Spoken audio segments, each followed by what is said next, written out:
संदेश खाली का खलनायक शाहजहां शेख अभी तक पुलिस की गिरफ्त से दूर है। कोई कह रहा है कि वो पश्चिम बंगाल में ही कहीं छिपा है, तो कोई ये कह रहा है कि वो बांग्लादेश भाग गया। लेकिन ईडी यानी प्रवर्तन निदेशालय ने टीएमसी नेता शाहजहां शेख की अग्रिम जमानत की याचिका के खिलाफ कोर्ट में दलील देते हुए कहा कि अगर उसे अग्रिम जमानत मिल जाएगी तो वो लंदन भाग सकता है। ईडी के वकील ने तर्क भी दिया कि शाहजहां शेख बहुत प्रभावशाली है। ईडी और सीआरपीएफ कर्मियों पर हमला शुरू करने के लिए केवल 15 मिनट के अंदर उसने लगभग 3000 लोगों की भीड़ जुटा ली थी। उसके मोबाइल लोकेशन से पता चला कि वो उस वक्त अपने घर पर ही था और हमला उसके सामने हुआ था। वहीं आरोपी शाहजहां शेख के वकील ने कहा कि उनका मुवक्किल जांच में पूरा सहयोग देने के लिए तैयार है, बशर्ते उसे जबरन कार्रवाई न किए जाने का भरोसा मिले।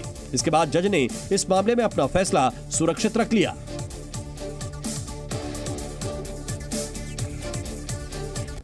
एक तरफ शाहजहां शेख फरार है तो वहीं दूसरी तरफ संदेश खाली में उसके खिलाफ लोगों का आक्रोश चरम पर है। संदेश खाली की जनता उसे गिरफ्तार करने की मांग कर रही है, जबकि उसके अत्याचार का शिकार बनी महिलाएं सड़क पर आंदोलन कर रही हैं। लिहाजा एनएचआरसी यानी national human rights commission of India की एक टीम लगातार दूसरे दिन उत्तर 24 परगना स्थित संदेश खाली पहुंची।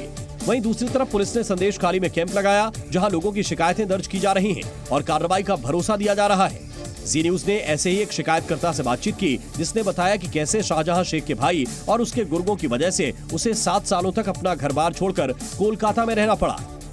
তারপর আমরা এসে বাবার বাৎসরিক কাজ করি। বাৎসরিক কাজ করার পর দিন আমাকে এখান থেকে তুলে নিয়ে গেছিল। এখান থেকে তুলে নিয়ে সিরাজউদ্দিনের বাড়িতে নিয়ে গেছিল। বাড়িতে নিয়ে যাওয়ার পরে আমাকে বলল যে জায়গাটা দিয়ে দাও। ऐसे एक दो नहीं बल्कि कई लोग हैं जिनकी जमीन शाहजहां शेख के गुर्गों ने उनसे छीन ली। तो शायद यही वजह है कि जब पुलिस ने कैंप लगाया तो शिकायतकर्ताओं की भीड़ लग गई। उधर संदेश खाली मामले में सियासत का सिलसिला भी जारी रहा। बीजेपी ममता बनर्जी सरकार को इस मामले में कोई ठोस कार्रवाई न करने पर घेरती नजर आई। बंगाल बीजेपी के अध्यक्ष सुकांत मजूमदार ने यह आरोप भी लगाया कि ममता सरकार दूसरे दलों के नेताओं को संदेश खाली जाने से रोक रही है, ताकि वहां महिलाओं के साथ हुए अत्याचार को छिपाया जा सके। They are trying to hide something, ये तो क्लियर है। वो छुपाना चाहते हैं कुछ के जो सामने आने से उनको दिक्कत होगा, इसीलिए किसी को जाना अलाउ नहीं। ओनली टीएमसी जो के लीडर्स है वो जा सकते हैं और पुलिस जा सकती है। वहीं ममता बनर्जी की सरकार इस आरोप को सही साबित करती नजर आई। दीदी की सरकार के 2 मंत्री पार्थ भौमिक और सुजीत बोस ने संदेश खाली का दौरा किया। हालांकि इस दौरान वो पत्रकारों के सवालों से बचते नजर आए। ना हम लोग आया देख ले, हमारा फायर का कुछ काम है, सेच का कुछ काम है, दोनों मिनिस्टर हम लोग आया देख के बताएगा। जबकि इससे पहले सीपीएम के नेता मीनाक्षी बनर्जी ने भी संदेश खाली का दौरा किया। उन्होंने महिलाओं से बातचीत की और उनकी शिकायतें सुनी।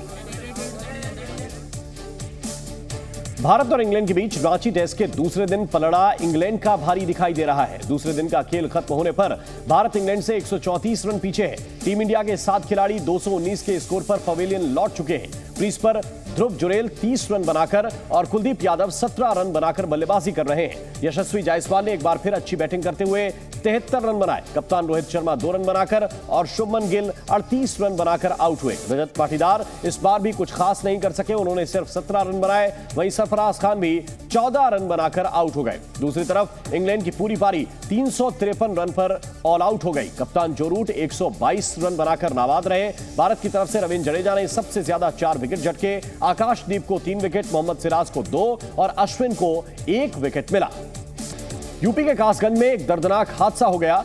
यहां गंगा स्नान करने जा रहे श्रद्धालुओं से भरी एक ट्रैक्टर ट्रॉली तालाब में पलट गई, जिसमें 24 लोगों की मौत हो गई। 5 लोग गंभीर हालत में अस्पताल में भर्ती हैं, जबकि कुछ को अलीगढ़ रेफर किया गया है।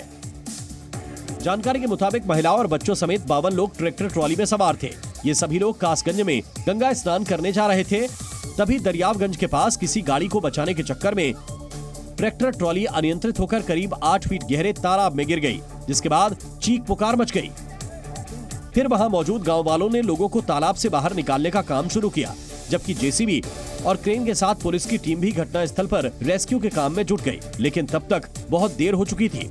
अस्पताल में शवों का अंबार लग गया और पूरा इलाका मातम की चीत्कारों से दहल उठा। दरअसल 3 गांव के लोग ट्रैक्टर ट्रॉली में सवार होकर पूर्णमासी के मौके पर गंगा स्नान के लिए जा रहे थे, जिसमें एटा के नगला कसा के सबसे अधिक लोग थे जो इस हादसे का शिकार हो गए। वहीं जानकारी के मुताबिक हादसे से तालाब में गिरे सभी श्रद्धालुओं को निकाला जा चुका है, लेकिन 6 महीने का एक मासूम लापता है। बताया जा रहा है कि इस दर्दनाक हादसे में मारे गए लोगों में ज्यादातर महिलाएं और बच्चे ही हैं। सर मरने वाले में कौन कौन लोग शामिल है? बच्चे, महिलाएं, क्या कितने से? अधिकतर महिलाएं और बच्चे।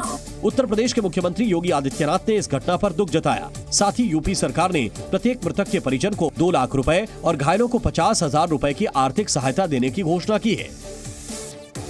प्रधानमंत्री नरेंद्र मोदी ने सहकार से समृद्धि के सरकार के संकल्प को आगे बढ़ाते हुए देश के किसानों को बड़ी सौगात दी। दिल्ली के भारत मंडपम से प्रधानमंत्री ने देश को सहकारी क्षेत्र की कई परियोजनाओं की सौगात दी, जिसके तहत दुनिया की सबसे बड़ी सहकारी अनाज भंडारण योजना के पायलट प्रोजेक्ट का शुभारंभ भी किया, जिसे 11 राज्यों की 11 प्राथमिक कृषि ऋण समितियों यानी पैक्स में संचालित किया जा रहा है और 500 पैक्स में गोदामों का शिलान्यास भी किया।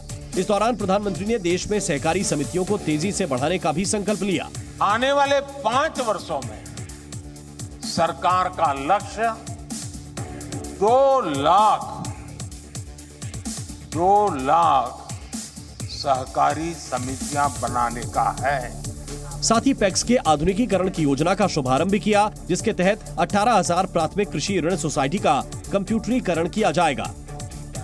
अन्न भंडारण योजना अभी पायलट स्तर पर ही शुरू की गई है। इसकी पायलट प्रोजेक्ट की कामयाबी के बाद देश के हर कोने में हजारों गोदाम और भंडार बनाए जाएंगे। हर ब्लॉक में अन्न भंडारण गोदाम बनाया जाएगा।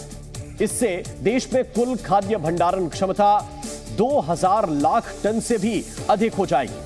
अभी देश में 1450 लाख टन भंडारण की क्षमता है।